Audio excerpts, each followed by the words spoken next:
Hello दोस्तों, नमस्कार। कैसे हो सभी? उम्मीद करता हूँ सभी अच्छे होंगे। दोस्तों, उत्तराखंड लोक सेवा आयोग ने जो है आपके 30 पदों पर एक भर्ती निकाली है। देखिए, उस भर्ती के बारे में जो भी उसमें क्वालिफिकेशन वगैरह मांगी गई हैं, तो लास्ट तक बन रहिएगा।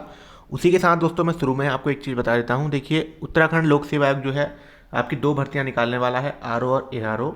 उसी के साथ है उत्तराखंड एसआई। ठीक है, तो इन भर्तियों में दोस्तों दिव्यांग की वजह से आपका कुछ दिक्कत हो रही थी, जो भी इसमें आरक्षण वगैरह सीटों में आवंटन होता है।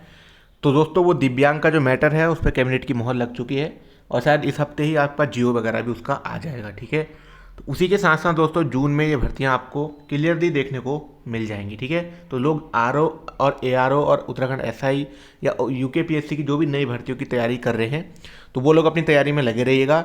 जून में आपको दोस्तों विज्ञापन देखने को मिलेगा। सिर्फ दिव्यांग की वजह से उसमें ऐसा चल रहा था, आज के न्यूज़पेपर में आपने देख लिया होगा। बाकी जो लोक सेवा आयोग ने 30 पदों पर संविदा के लिए भर्ती निकाली है, देखिए लास्ट तक बनिएगा।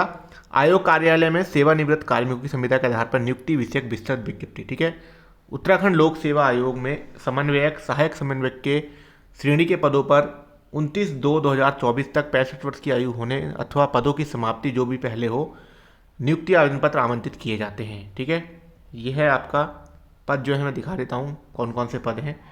देखिए, पहला पद है आपका समन्वयक, जिसमें कि सेवानिवृत्ति की तिथि अंतिम आहरित वेतन शुद्ध वेतन का 40% नियत मानदेय होगा, जिसमें कोई महंगाई भत्ता डीए वगैरह इसमें नहीं मिलेगा, और जो आपका वेतन था लास्ट उसका आपको 40% वेतन मानदेय के रूप में मिलेगा। ठीक है, कुल पदों की संख्या 15 है। वेतन मान लेवल 8 से लेवल 10 तक। ठीक है दोस्तों, कहने का मतलब आपका 4800 ग्रेड पे से 5400 5600। उसके बाद है आपका क्वालिफिकेशन जो मांगी गई है, राज्य केंद्र सरकार सार्वजनिक उपक्रम शैक्षणिक संस्थान में प्रधानाचार्य, अनुवाद अधिकारी, प्रशासनिक अधिकारी, कार्यालय अधीक्षक, लेखाधिकारी, समीक्षा अधिकारी एवं समक्ष अन्य पदों पर कार्य करने का अनुभव प्राप्त स्नातक उपाधि सेवानिवृत्त। जो इसमें क्वालिफिकेशन मांगी है वो आपकी स्नातक मांगी है, और इन पदों में से या इनके समक्ष किसी पद पे आप रिटायर हुए हों। कंप्यूटर संचालन में हिंदी का ज्ञान तथा आवेदकों को चयन में वरीयता का प्रदान की जाएगी। टाइपिंग भी आनी चाहिए। सहायक समन्वयक के 15 पद हैं, जिसमें लेवल 5 से लेकर, कहने का मतलब ग्रेड पे 2800 से लेवल 7 4600 ग्रेड पे। ठीक है, यह है। राज्य केंद्र सरकार वही इसमें मांगा है। शैक्षिक संस्थान समीक्षा अधिकारी, सहायक समीक्षा अधिकारी, प्रधान सहायक, मुख्य सहायक, लेखाकार, समक्ष अन्य पदों पर कार्य करने का अनुभव, स्नातक की उपाधि इसमें भी मांगी है। कंप्यूटर संचालन और हिंदी टेक्निकल का ज्ञान होना आवश्यक है। अब लिखा है कि इसमें जो सिलेक्शन होगा किस तरीके से होगा। नोट 1 है, साक्षात्कार परीक्षा में भाग लेने वाले आवेदक अपने साथ वंचित शैक्षिक योग्यता संबंधी अभिलेख, अनुभव संबंधी प्रमाण पत्र, पेंशन भुगतान आदेश एवं पासपोर्ट साइज के फोटोग्राफ अवश्य लाएं। ठीक है, इसमें आपका इंटरव्यू भी होगा। अंतिम रूप से चयनित आवेदकों को पद हेतु योगदान प्रस्तुत करते समय मुख्य चिकित्सा अधिकारी अधीक्षक द्वारा स्वास्थ्य प्रमाण पत्र की मूल प्रति एवं इस आशय का प्रमाण शपथ पत्र की उनके विरुद्ध अनुशासनिक कार्रवाई के उपरांत कोई लघु सस्ती पारित नहीं की गई है, कोई जांच प्रतीत नहीं है। ठीक है, आपको सीएमओ ऑफिस से एक मेडिकल देना पड़ेगा। ठीक है, मूल, और एक आपके जो भी जिसमें भी आप सर्विस में नौकरी कर रहे थे उसमें आपके ऊपर कोई जांच तो नहीं चल रही है, उसका भी एक प्रमाण पत्र आपको देना पड़ेगा। 65 वर्ष से जो है इसकी आयु सीमा निर्धारित की गई है, उससे अधिक नहीं होनी चाहिए। साक्षात्कार परीक्षा में सम्मिलित होने वाले आवेदकों को किसी प्रकार का यात्रा भत्ता, दैनिक भत्ता नहीं मिलेगा। ठीक है, टीए वगैरह नहीं मिलेगा।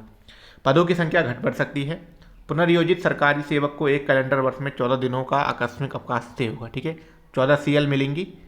इस अवकाश के अतिरिक्त अन्य अवकाश देय नहीं होंगे। सार्वजनिक अवकाशों एवं आकस्मिक अवकाशों को छोड़कर अवकाश अवधि में वेतन नियत मान्यता का भुगतान नहीं किया जाएगा। ठीक है, उसके बाद है दोस्तों, यही है पुनर्योजित सरकार में अन्य वेतन भत्ते, किराया, पर्वतीय विकास भत्ता, वेतन संबंधित अन्य भत्ते जो सेवारत रहते हुए अनुमन्य हो रहे हैं दे नहीं होंगे, कुछ भी नहीं मिलेगा, सिर्फ मानदेय मिलेगा इसमें। और अंतिम रूप से चयनित अभ्यर्थियों से पद हेतु योगदान प्रस्तुत करते समय अनुबंध पत्र, मतलब कि बॉन्ड भी आपसे भरवाया जाएगा। प्रारूप में आपको दिखा देता हूँ जो फॉर्म है, ये है वो दोस्तों फॉर्म। उत्तराखंड लोक सेवा आयोग हरिद्वार में संविदा के आधार पर समन्वयक, सहायक समन्वयक पद का चयन पत्र, आवेदन पत्र, यहाँ पे आवेदित पद लिखा जाएगा, आवेदक का नाम आ जाएगा, पिता पत्नी का नाम, जन्म तिथि, स्थायी पता, पत्राचार का पता। ठीक है, 2 पते होते हैं जहाँ आप रह रहे हैं, जहाँ अपना डाक मंगवाना चाहते हैं। यहाँ पर एक रंगीन फोटो लग जाएगा। Mobile, email number, email ID, शैक्षिक योग्यता, कंप्यूटर संचालन, हिंदी टेक्निकल का ज्ञान अथवा हाँ या नहीं। हाँ लिखेंगे अगर आता है तो आप में इसको फायदा मिलेगा। राज्याधीन सार्वजनिक उपक्रम शैक्षिक संस्थान में व्यतीत कार्यविधि का विवरण, क्रम संख्या, पदनाम जिसमें कार्यरत थे, कार्यालय का नाम, किस विभाग में थे, कब से कब तक थे, कुल अवधि कितने वर्ष काम किया, वेतनमान 4800 था या 4600 या 2800 या 5400। रिटायरमेंट की डेट यहाँ पे आ जाएगी। उसके बाद मैं घोषणा करता हूँ कि इस तरीके से जो शपथ पत्र में हम लिखते हैं कि हमारे ऊपर कोई भी कार्य में जांच नहीं चल रही है और जो भी है।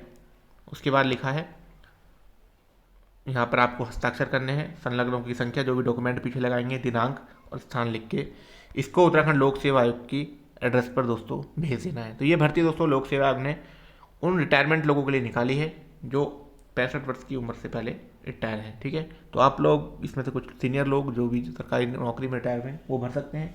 नए लोग इस फॉर्म को नहीं भर सकते, सिर्फ सरकारी लोग ही भर सकते हैं। बाकी लोक सेवा आयोग दोस्तों भर्ती निकालने वाला है, उसके बारे में मैंने आपको शुरू में बता दिया। वीडियो में कोई कमेंट कुछ भी रहा हो तो बता देना कमेंट करके, मैं आपको बता दूंगा। बाकी मिलते हैं नेक्स्ट वीडियो में। इस वीडियो में इतना ही, धन्यवाद।